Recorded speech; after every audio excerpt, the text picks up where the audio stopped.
Welcome to Dark Dreams, Bright Ideas with TV Guru. This is a program that I'm going to expand on some of the ideas and things I talked about in our podcast called The Swarthy Nerd. And the things I'm going to talk about is, as you can see in the logo, TV, movies, video games, music, and books. I'm just going to give y'all more of my information that I know. I've obtained a lot of information throughout the years of my life. I'm 32 years old, so I said I'm like old enough like that, but I'm pretty knowledgeable on a lot of things. So I thought, I could share some of the information I know, show it instead of just saying it, because I talk a lot in the podcast, but I want to show y'all. I really want to show y'all what I'm really talking about. So the first thing I'm going to talk about is memes. What is memes? I'm a huge science nerd. I love science. Not like a scientist, but I love science. So I thought I'll talk about some memes and why I'm even bringing it up in this first episode of this program.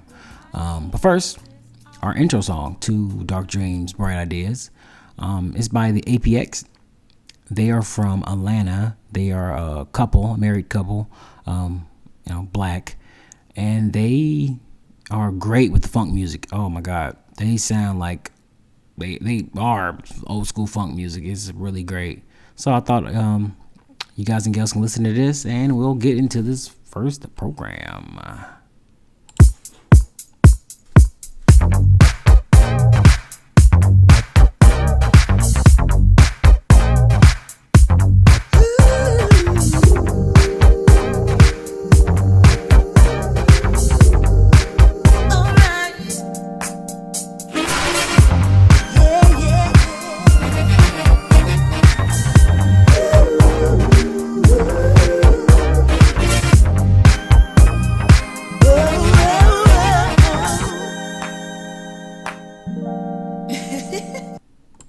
So let's start here.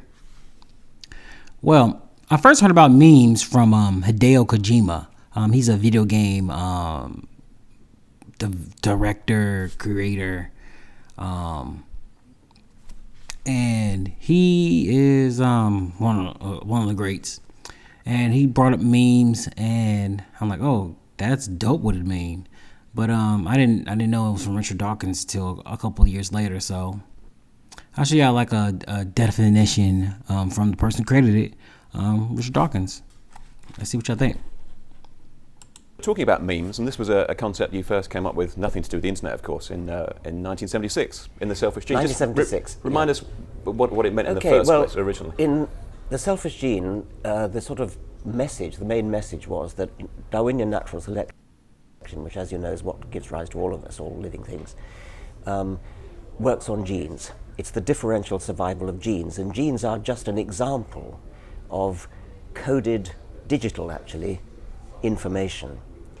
And I wanted to make the point that although the entire book had been based on genes as the basis for natural selection, genes are not the only thing that could have been made the basis of natural selection. On another planet it could be something quite different. The only thing it has to be is highly accurate information. That probably means digital information, because only digital information is that hi-fi.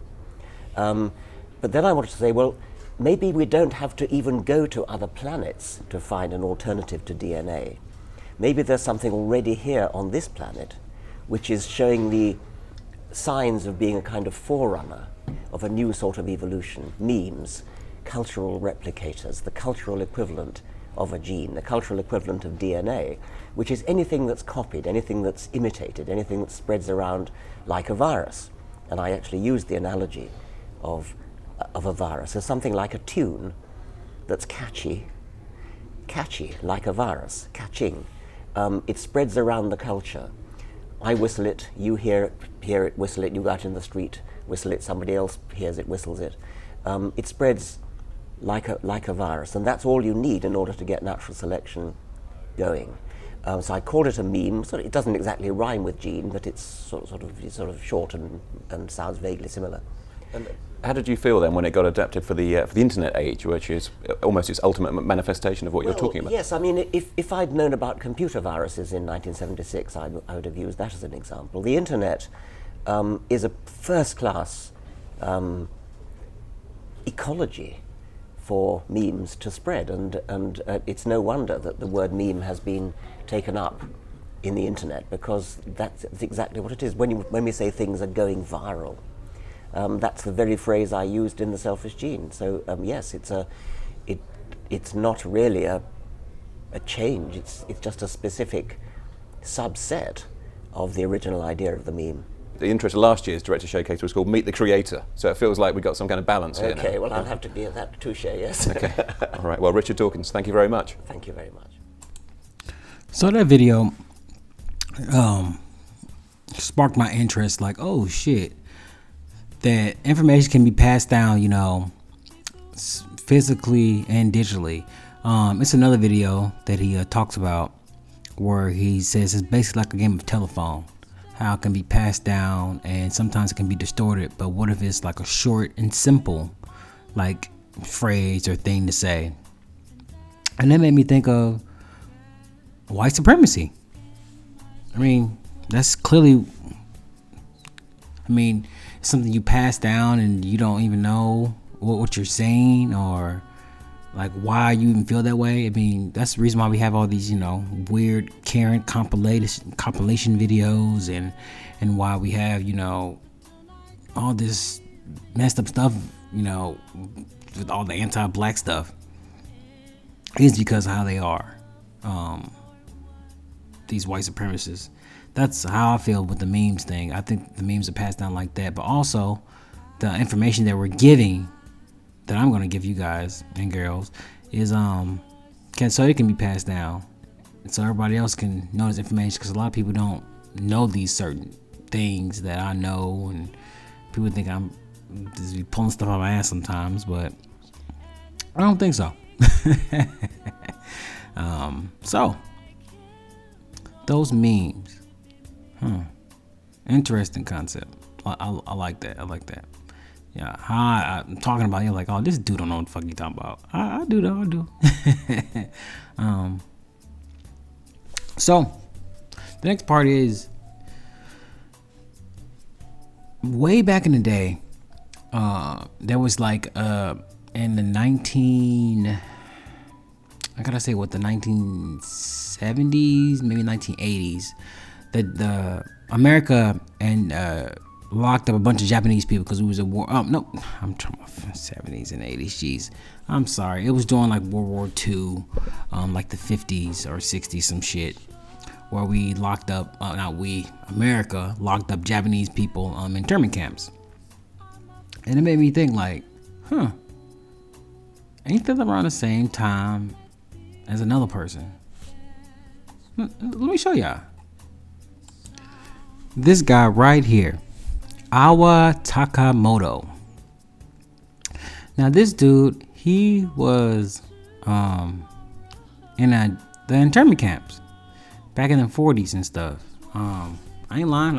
I'll show y'all. Watch. Check it out. Now this is from the website The Scotsman. Pop up. Jesus Christ. From The Scotsman. I don't know what the site is, but they Jesus Christ, these damn pop-ups. The internment camp who gave life to Scooby-Doo, Iwao Takamoto. Jesus Christ, what the hell? All these pop-ups. Iwao Takamoto, the animator who created the cartoon dog Scooby-Doo and Mowgli, then directed the classic film Charlotte's Web, has died. He was 81. Right here. Mr. Takamoto, who began learning his craft in American internment camp during the Second World War, died of heart failure in Cedars-Sinai Medical Center in Los Angeles. And you're like, why are you bringing this up? What does this mean? Why are you using memes? And why are you bringing this guy up? Because this information that I learned way back in the day, I'm handing to y'all. So, what does that have to do with Disney and this dude? Because he That's literally where it came from. And the career spanning more than 6 decades, because Mr. Takamoto helped to design some of the biggest animated films and television shows, including Cinderella, Peter Pan, 101 Dalmatians, Lady and Tramp, and The Flintstones. But it was Scooby-Doo, the legendary cowardly canine ghost hunter, that captivated audiences, which was best known for Mr. Takamoto design. Now, all this he learned in a damn internment camp. So, when was the first Disney? When was the first Disney resort? What year was that? Because they say he was in an internment camp. Right here, you say he was in an internment camp. So let's look up when was these internment camps. Okay, I'm on the National Archives, and they break it all down right here. See, the command attack on Pearl Harbor happened in February 1942. Order 966. Jesus, that's a little close to Order 66, ain't it? That commanders to evacuate all persons deemed a threat to the West Coast internment camps, and called relocation centers. And let's see. I'm gonna show y'all, man. They got photos of the whole thing. But here we go. On March 29, 1942, on the authority of Executive Order, Dwight issued a public proclamation, number 4, which began to force evacuation of detained Japanese Americans West Coast residents. It was on a 48-hour notice. Only a few days prior to the proclamation, March 21st, Congress has passed a public law 503, which made violation of the Executive Order 9066 a misdemeanor, punishable by the $5,000 fine. So they did this, and the relocation centers were situated many miles inland, often remote, desolated locales, including Toluca Lake, Florida, Minooka, Ohio, Menards, California, Topaz, Utah, Jerome, Arkansas, Hart Mountain, Wyoming, Poston, Arizona, Grandia, Colorado, Washoe, Kansas. The incarceration rates were significantly lower in the territory of Hawaii, where Japanese Americans made up over a third of the population. Okay. So y'all see that? We got the time span. 1944, 42. All right. So when did Disney open his first resorts and all that stuff? And here we go. As y'all see, it's from Life magazine in 1942. That's around the same time that Pearl Harbor was attacked. So this article breaks down that basically all the Walt Disney animators had to be drafted because of World War II. And they break down that basically no one was going to movies, and they was not getting any type of bread, so they had to start making war propaganda for the military. As y'all see in these photos, they was doing propaganda for the military to make some money. And as y'all know, the first Disney California place was built around that same time. It was built in 1939. The first Walt Disney Studio, I think it was Burbank, California. And all I'm saying is, ain't one of the internment camps a little near to Earth. He lost all his animators, and now he has no one to animate stuff. So who's gonna get the animate? And didn't I just read and tell y'all that how that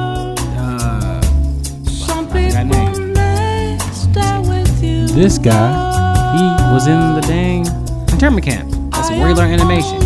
So y'all don't think that maybe, just maybe, that maybe Walt Disney ran out of animators.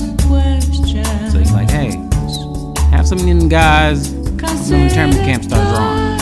And that's where he loves learning and drawing. I mean, literally, the movies he did really boosted up Disney. Disney was sailing at the time. Who want to see a damn movie when there's a war going on? A world war. You don't want to see that stuff. Let's continue. But yeah, this article breaks it all down, showing us all they did. So who's animating on this stuff? It wasn't just Walt Disney by himself. We already know Walt Disney was on some racist stuff. So who's behind all this? Who's drawing all this? I mean, they did hold people in internment camps, hold them against their will.